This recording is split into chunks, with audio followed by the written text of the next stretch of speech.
Shalom teman-teman, di sini saya akan mengajak kalian untuk kita sama-sama merenungi firman Tuhan yang terambil dari Yeremia 29 ayatnya yang ke-11.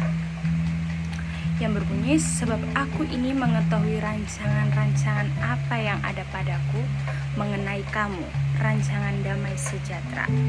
Sekali lagi, sebab aku ini mengetahui rancangan-rancangan apa yang ada padaku mengenai kamu, rancangan damai sejahtera. Di sini saya akan mengambil sebuah tema, yaitu adalah rancangan Tuhan, bukan rancangan yang kecelakaan. Di sini ada 3 poin penting yang akan saya ambil, yaitu yang pertama adalah Tuhan pegang kendali. Hidupmu bukan kebetulan, ada rencananya. Jika kita melihat Tuhan yang pegang kendali atas hidup kita, ketika kita dilahirkan, sebenarnya Tuhan sudah merencanakan apapun yang terbaik untuk hidup kita. Tuhan sudah merencanakan apapun yang terbaik untuk masa depan kita. Tapi tergantung dari kita sebagai manusia, bagaimana kita menikmati janjinya, bagaimana kita datang kepada Dia, bagaimana kita datang untuk mengucap syukur setiap hari kepada Dia, gimana kita selalu mengandalkan Dia, gimana caranya kita meminta kepada Dia.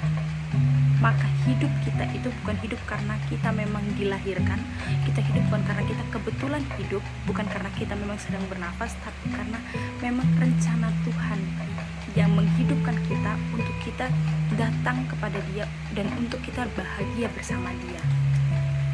Tuhan memberikan kita waktu yang begitu panjang dari kita lahir sampai mungkin kita mati, untuk kita menikmati semua yang ada di dunia ini. Lalu Dia membawa kita ke tempat beristirahat yang paling kekal, yaitu di surga, yang dimana di sana kita tidak akan pernah merasakan yang namanya penderitaan, tangisan lagi.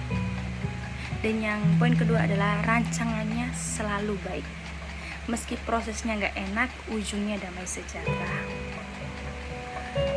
Berbicara tentang rancangannya yang selalu baik, coba kita bandingkan dengan rancangan yang kita buat sendiri. Rancangan yang mungkin kita buat oleh pasangan kita, rancangan yang kita buat oleh keluarga kita, pasti semua itu selalu berakhir kalau bukan kita yang kecewa, mereka yang kecewa.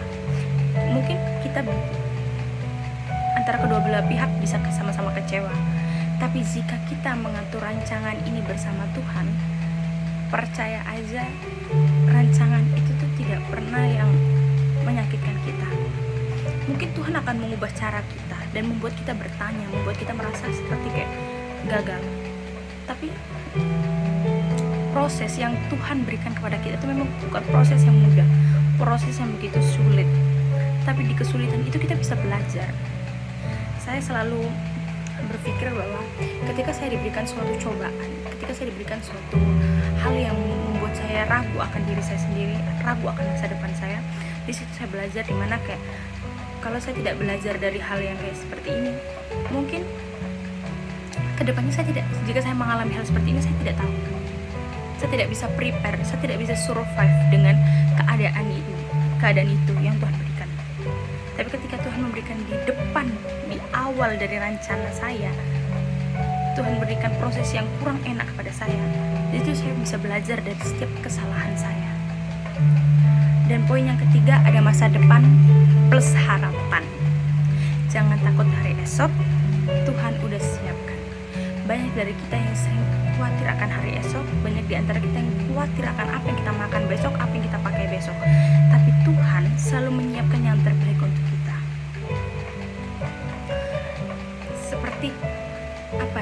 Seperti bunga bakung di ladang, Tuhan hiasi tanpa bekerja. Apalagi kita, kesayangannya Tuhan pasti pelihara. Itu adalah lagu dan juga kata-kata yang selalu saya ingat di dalam diri saya ketika saya khawatir, ketika saya takut, ketika saya ingin mengambil keputusan-keputusan yang salah karena ketakutan saya. Tapi di situ Tuhan itu selalu memberikan saya hal-hal yang menguatkan saya bahwa Tuhan itu selalu ada beserta saya. Tuhan udah siapkan segalanya untuk saya. Sekian dari firman Tuhan pada malam hari ini. Kiranya Tuhan Yesus memberkati.